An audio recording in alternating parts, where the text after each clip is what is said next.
दहेज, समाज क्या कहेगा। हमें तो आपकी बच्ची पसंद आ गई है। हमारे लड़के की कद काठी के हिसाब से देखे तो दोनों की जोड़ी बहुत अच्छी लगेगी। जैसा आप सही समझे। बेटा योगेश, तुम दोनों को अगर टाइम चाहिए तो आपस में अकेले में कुछ बात कर सकते हो। हम बाहर चले जाते हैं। जी पिताजी, जैसा आप कहें। योगेश और सविता को अकेले वक्त देकर सब वहां से चले जाते हैं। चाय कैसी लगी? चाय भी अच्छी लगी और आप भी। सच में? हाँ, मैंने तो फोटो देख के ही हाँ बोल दिया था। मुझे भी आप अच्छे लगे। आपको कुछ पूछना हो तो पूछ लीजिए, जैसे खाना बनाना आता है या नहीं, घर के क्या क्या काम कर लेती हूँ, वगैरह वगैरह। वो तो मेरी माँ आपकी माता जी से पूछ ही लेंगी। वो मेरा डिपार्टमेंट नहीं है। इधर योगेश और सविता जिंदगी भर का साथ जोड़ने की बात कर रहे थे। उधर सविता के पापा योगेश के पिताजी के सामने हाथ जोड़ के खड़े थे। देखिए, हमारा बेटा पढ़ा लिखा है, अच्छी नौकरी करता है। उसमें जितना पैसा लगा है कम से कम उतना तो मिलना चाहिए ना। 10 लाख से कम में तो नहीं हो पाएगा। बेटी हमारी बहुत होनहार है और 7 लाख भी तो कम नहीं होते हैं ना जी। अगर आप हमारी बेटी को शादी के बाद काम करने देंगे तो 3 लाख तो 6 महीने में ही कमा लेगी। हमारे घर में ये सब नहीं होता।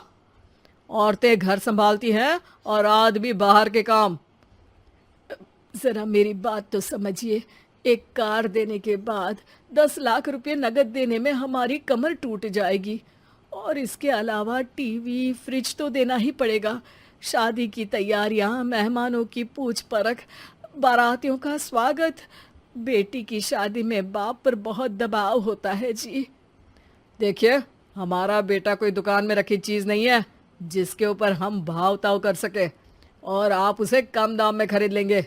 10 लाख से एक भी रुपया कम नहीं होगा। ठीक है, जैसा आप कहे जी, पर आधा पैसा अभी और आधा कन्यादान के वक्त दे देंगे।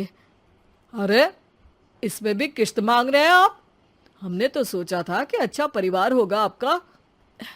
अच्छा ही परिवार है देवनाथ जी, पर पैसों की थोड़ी तंगी है ना, वरना सब ठीक ही है हमारे परिवार में जी।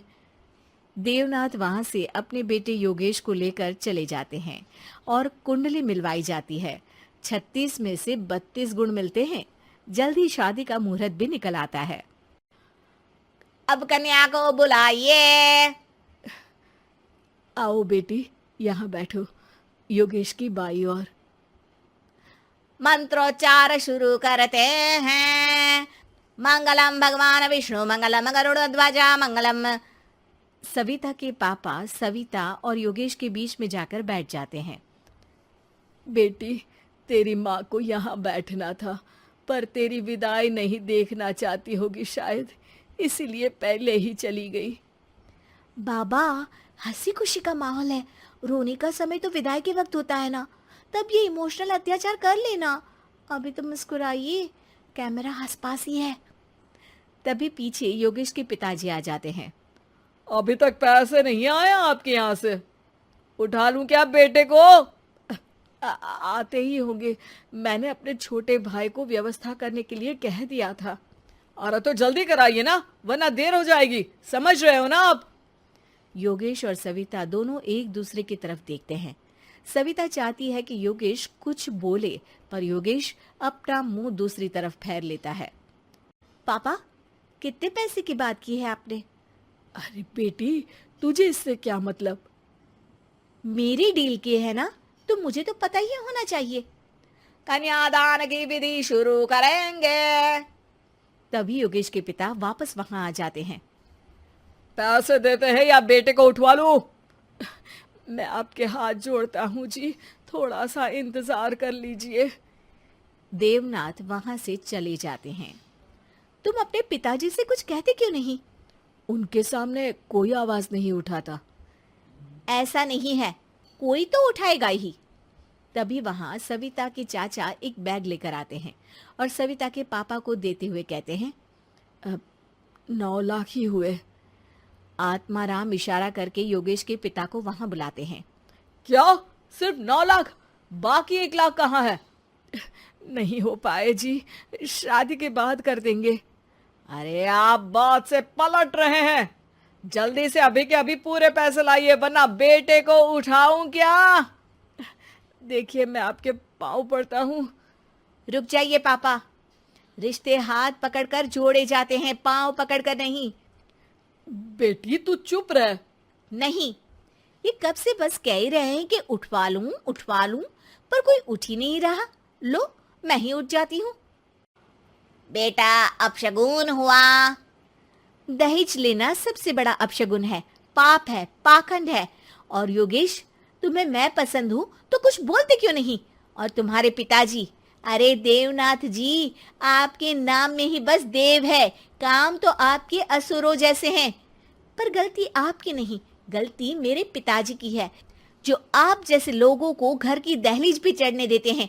लेकिन एक बात साफ है, मैं आपके घर की दहलीज कभी नहीं चढ़ूंगी।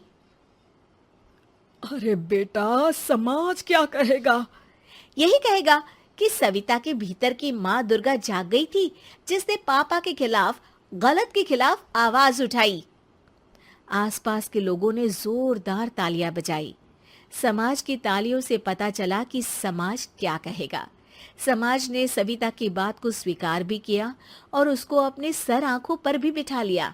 सविता के पिता में हिम्मत जागी और उन्होंने कहा, देवनाथ जी, आप कह रहे थे ना बेटे को उठा लूं क्या? उठा लीजिए। हमारी बेटी को आपका लड़का पसंद नहीं है और हमें आप